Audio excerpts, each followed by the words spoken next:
अस्सलाम वालेकुम viewers.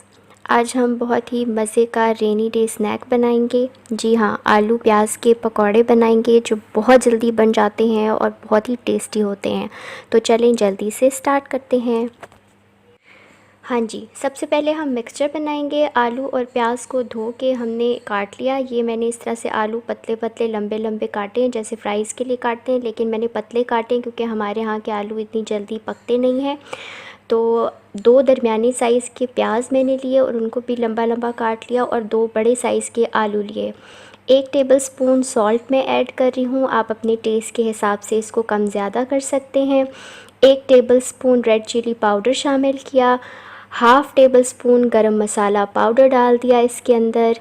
Half tea spoon अजवाइन डाल दी, ये डाइजेशन के लिए बहुत अच्छी होती है। और साथ ही हमने इसके अंदर 1 टेबलस्पून गार्लिक पेस्ट डाल दिया। गार्लिक से बड़ा अच्छा सा डिफरेंट सा टेस्ट आएगा इनके अंदर। अब हम इसके अंदर बेसन शामिल करेंगे।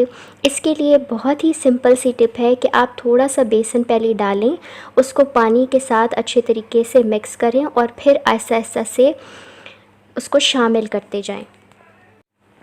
जी, तो अभी ये इस तरह से हैं, ये बाइंड नहीं हो रहे, तो हम इसके अंदर थोड़ा सा बेसन और शामिल करेंगे। बहुत ज़्यादा बेसन हम नहीं डालेंगे कि आलू और प्याज बिल्कुल छुप जाएं, और बहुत कम भी अगर हम डालेंगे तो ये अच्छे से बाइंड नहीं होंगे। तो थोड़ा सा बेसन हमने और शामिल किया, इसको पानी के साथ अच्छे तरीके से मिक्स किया। हाथ हमने अच्छे तरीके से वॉश कर लिए हैं। अब हम इनको अच्छे तरीके से हाथ की मदद से मिक्स करेंगे और फिर हम हाथ वॉश कर लेंगे और फिर हम चम्मच की मदद से पकौड़े बना सकते हैं। जी, तो हमारा मिक्सचर बिल्कुल रेडी है। ये बहुत ज़्यादा गाढ़ा नहीं है और बहुत ज़्यादा पतला भी नहीं है। तो चलें अब हम इनको फ्राई करते हैं। ऑयल को अच्छे तरीके से गरम कर लेंगे और फिर फ्लेम मीडियम कर देंगे। पहले हमने थोड़ा सा डाल के चेक किया, हाँ जी, ऑयल गरम हो चुका है। अब हम चम्मच की मदद से इसके अंदर मिक्सचर डालेंगे और पकौड़े बनाएंगे। अगर आप हाथ यूज़ करना चाहें तो आप वो भी कर सकते हैं।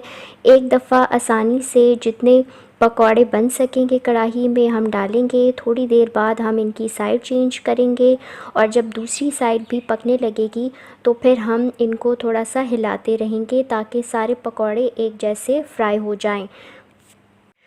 फ्लेम हमने मीडियम रखनी है ताकि ये अंदर तक अच्छे तरीके से पक जाएं। हाँ जी, इनका अच्छा सा कलर आ गया है। अब हम छन्नी की मदद से इनको निकाल लेंगे और टिश्यू पेपर या साफ़ कागज़ के ऊपर हम इनको फैला देंगे और फिर हम सर्व करेंगे। हमारे मज़ेदार क्रिस्पी आलू प्याज के पकौड़े बिल्कुल रेडी हैं। अगर आपको ये वीडियो पसंद आई है तो इसको लाइक और शेयर ज़रूर कीजिएगा और मेरे चैनल को सब्सक्राइब करना मत भूलिएगा। अल्लाह हाफ़िज़।